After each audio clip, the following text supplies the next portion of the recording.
What I'd like to talk about in this sequel is the subject of joy and pleasure. I'd like to have us take a look at what pleasure is, understand it, and what joy is, and understand that. So what is pleasure? Where does pleasure come from? How does pleasure function? You see, pleasure can only exist from experience, and that experience must be processed and stored in our minds as an image, and that image becomes part of us. And then, if we really want to re-experience the pleasure again, we can pull from that image and seek the pleasure and compare it to what's happening around us. I'll give you an example. Imagine that you're standing in front of a house where there's this little child that adores you and you adore her, and she comes running up to you and gives you a big hug.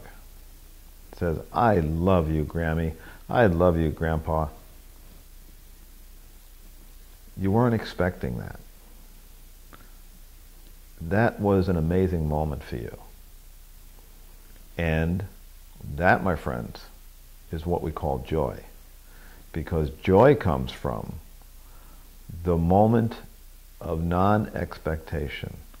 The moment when something comes to us that hits our nerves and hits a feeling and allows us to feel good inside without expectation. Now, the mind steps in and the mind says, that was really cool. I want to save that. So the mind takes that whole scenario and creates an image and stores it. And now we start seeking that pleasure. And here's what I mean. We go to that same place, the same relative's house or whoever it was, and we see the little girl again. And now we expect her to come running up to us and hug us and say, "Mammy," or "Grandpa," or "Grandma, I love you so much." But she doesn't. She ignores us. She doesn't even acknowledge us. You see, in the seeking of pleasure, we have pain. Pain is the shadow of pleasure. Now that's a very subtle example, but there's many more. I'll give you one that most people can relate to. You hear a joke for the first time, you laugh hysterically. You hear it the second time, you might laugh a little. Third, fourth. By the 20th time, you're starting to feel the pain of that joke. It's really starting to annoy you. You see, we process something that is joy and turn it into what is called pleasure, and in that pleasure we seek to experience it again.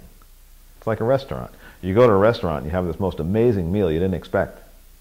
You go back to the restaurant, change chefs or something happened, the food's horrible. See, you experienced the pain of it. I ate here before. You brought your friends and now you tell them how great the place is, and guess what? The food's terrible.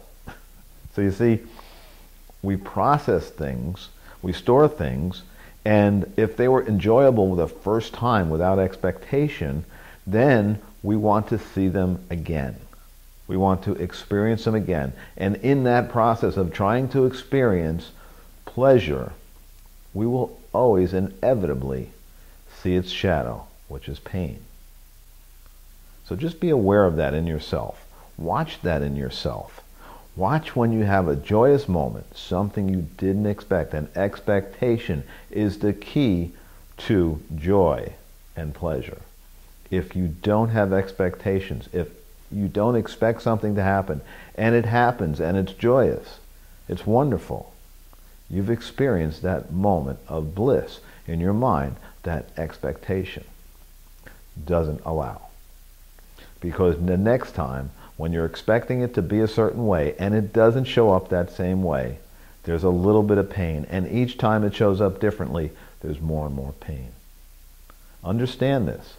And the question is, can we live a life without expectation? Without expecting things to be a certain way? Can you live your life without expectation at all? Can you see the joy in life, or will you continue seeking the pleasures in life?